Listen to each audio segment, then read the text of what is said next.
Alexandrian, founder of AtoZ Communications, and this is the Brand Stories podcast. This is where we delve into everything related to communications, marketing, public relations, etc. If you confuse them, you lose them. That was a really great point that was made by Three Crowns Johnny Sandquist in this podcast, and I hope that we will all take away the fact that understandability is the key to great marketing and communication. I'm very lucky to have Johnny Sandquist on with me today for the Brand Stories podcast. So as far as branding and marketing, I feel like you have become one of the guys in financial services and financial advice. So congratulations and thank you for coming on the podcast. Well, thank you for saying that. That's incredibly nice of you. I've been doing it for a bit now, but it's nice. I'm always kind of behind the scenes helping people out. So it's nice to be out front and talk about it here. Yeah.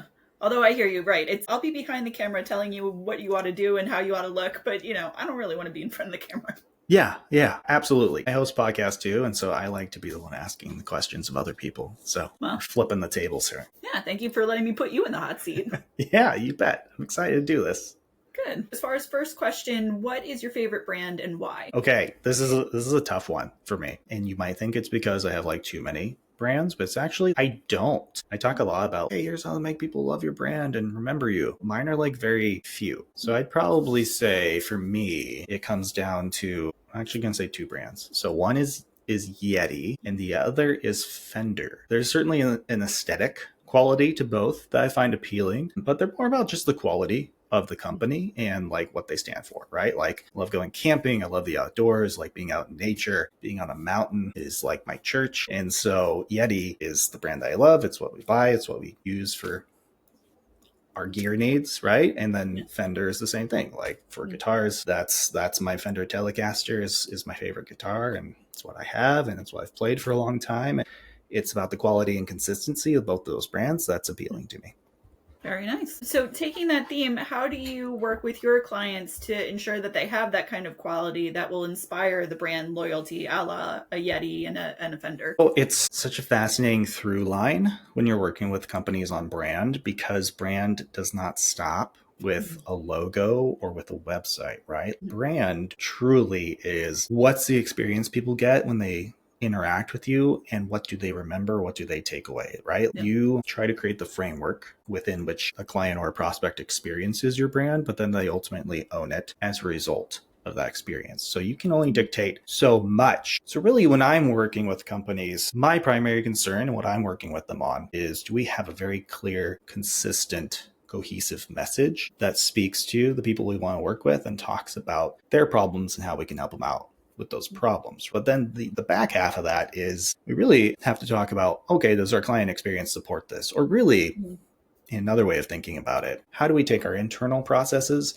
and just pull those out and communicate them externally? That's, I think, what a lot of marketing is just how do we show what's happening inside publicly? And how do we just turn the inside out and talk about that in an authentic, honest way that really grabs people? Because I think if your experience for your clients inside is great, that makes your marketing and your brand so much easier. Absolutely. That's an interesting point, because I feel like similar with public relations, that you're taking some of those things that the company might see as, obviously we're showing ourselves to be this and this, but it's not really translating to the outside. So how do you have those conversations and make people realize that you got to turn the inside outside, or to find those nuggets that maybe they think are publicly facing, but they're not really? Oh, it's a lot of listening. I think to be a good brand strategist or a marketer, you have to first be a really good listener. I've kind of built my career as a writer, but mostly writing is about, let's talk for a while, let's listen. And then you have somebody who is outside of your head and objectively able to say, you said this,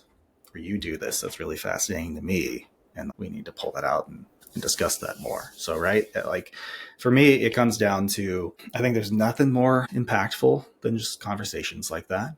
So those one day kind of in-person workshops where we have those guided discussions that take us through the deep detailed elements of what everybody in the room thinks of when they think of their company and why they think it's important, and find those commonalities inside of a team and draw those things out and kind of figure out, now how do we say this back to people very simply? That's the process. It gets more detailed, but not much more complicated than that. Yeah. Well, thank you for breaking that down, because you're right. Marketing to certain people anyway seems like this mystified, it's a black box, and and somehow something Yeah. comes out of it and you're like, oh, look, it's a fabulous website, but I have no idea what happened in the box. Right. So thank you.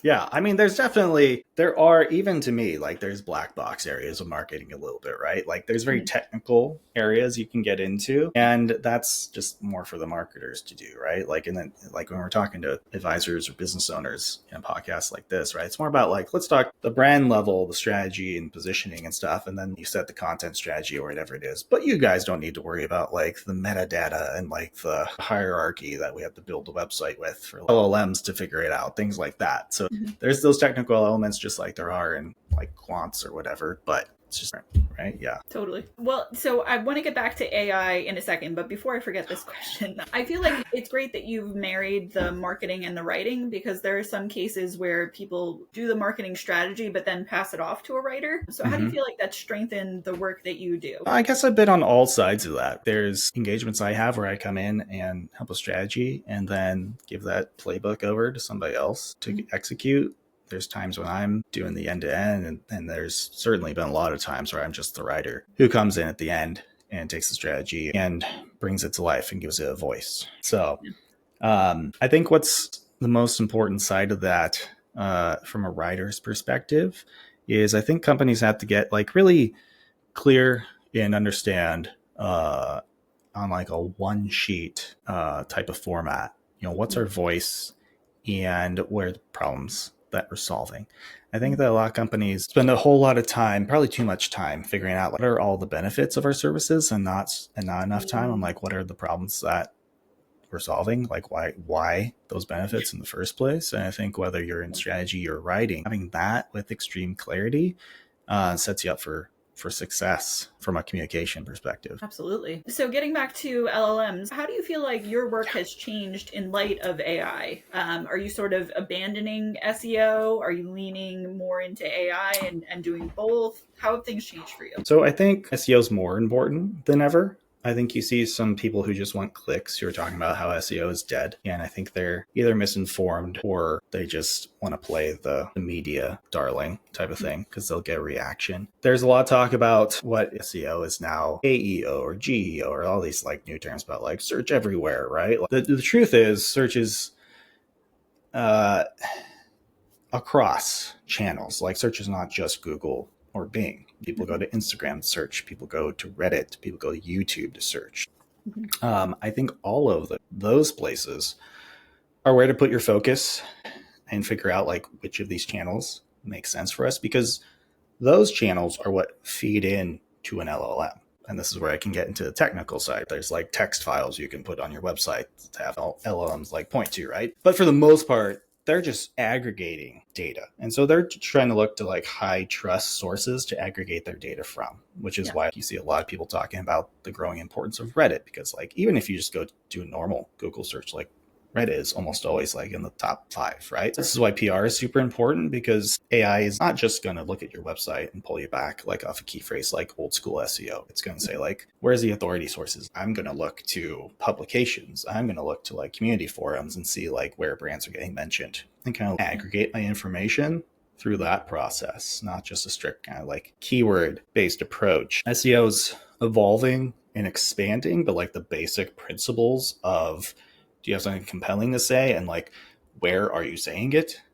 Those things are the same. So foundationally, structurally, you have to continue to like invest in the same processes, but there's nuances now you have to take into account. Yeah. Thank you for explaining that.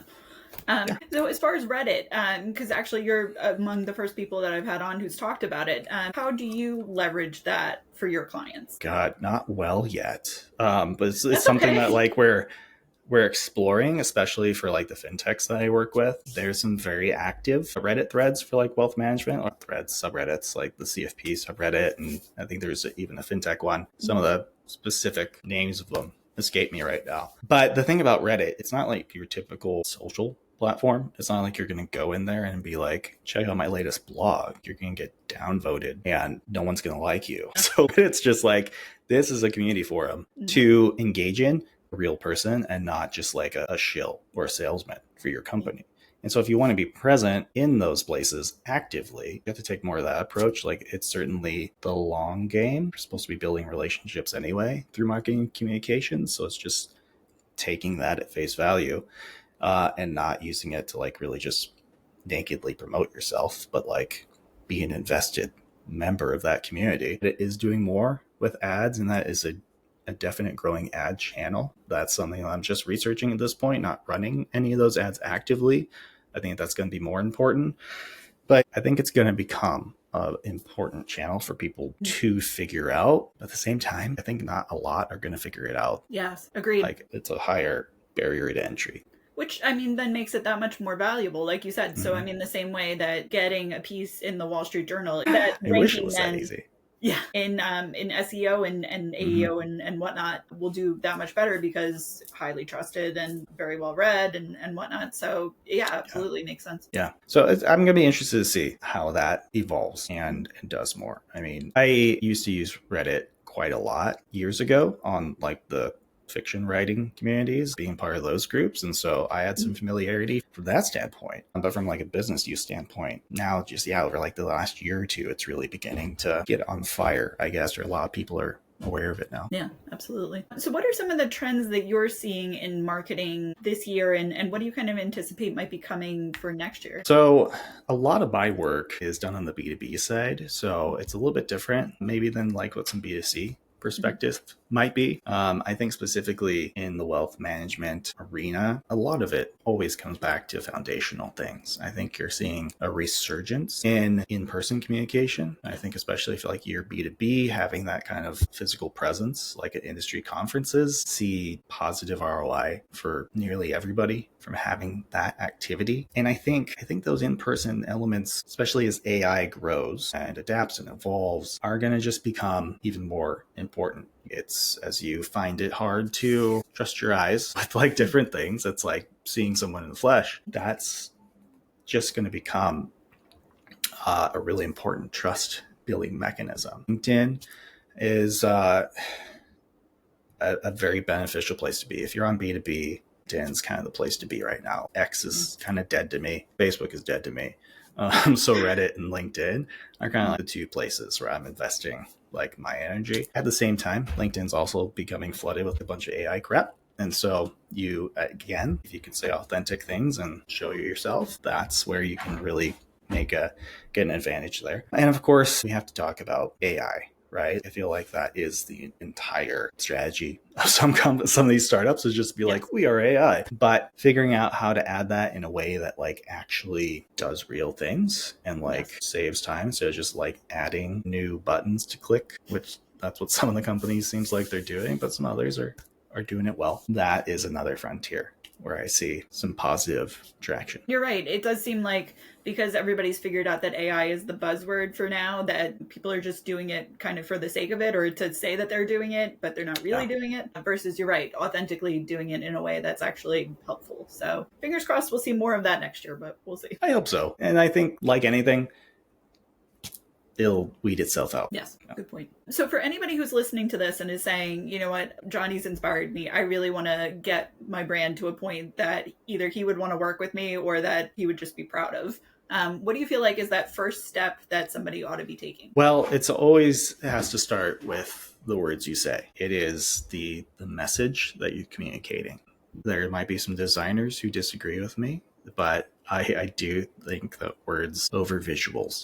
The visual might grab you initially and kind of create like a quick connection, but ultimately people are going to have to read or hear things that you say in order to decide to buy with you. One of my favorite phrases in marketing is confused buyers never buy. And so there's far too many people being confusing with their messaging. You know, if you confuse, you lose. So you have to have a very clear, simple statement of here's the problem, here's our solution to it, here's the results you can expect. You start there, you know, it's your one-liner especially, but if you've got extreme clarity with your messaging, then you can fit the rest of your strategy, your brand identity around that pretty darn easily. Yeah.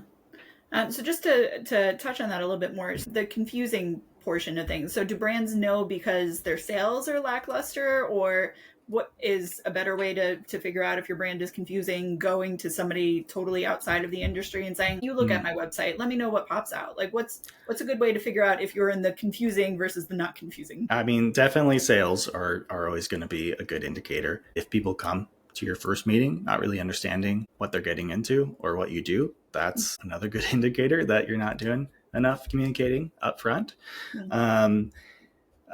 Your website traffic can be a leading indicator. If you got really high bounce rate, if people are not spending much time on your site, you're not grabbing them, you're not making it clear, or you're just attracting the wrong type of people entirely. I think if you're an advisor, honestly, I think a great test is always be like, what does your mom think of this? If your mom understands it, you probably are explaining it simply enough. It's not always it depends on your mom. Not always a great test, but I like the idea of like, yeah, sure, this is somebody, can they repeat back? Like, okay, I get it. This is the problem you're solving. Right. If it's that clear, then you're on the right track. And then, if you're a B2B side or a fintech, you can gauge that really easily too from in-person interactions. When somebody comes to your booth, can they in 10 seconds like repeat back to you what you do, right? Like how well honed is that initial pitch and explanation? All those things are indicators of how well you're communicate. Love that. I was thinking as you were saying, explaining it to your mom, I'm like, that would obviously work very well for me. My mom is a teacher, so obviously if you get it, you're doing really well. I would think the only one who maybe has a higher barrier is like a Mindy Diamond, obviously. If you're explaining that, it's like, yeah, your mom already really gets it. If you're confusing her, then that says a lot. There's a nuance there. Yeah. But thank you so much for all this helpful information. And I really hope that people work on your marketing because, we've got the rest of the year. If you've got to make your numbers, like let's make that change and get yourself in the right direction. Yeah, absolutely. Thanks for having me on. This is a great chat. Of course. Anytime.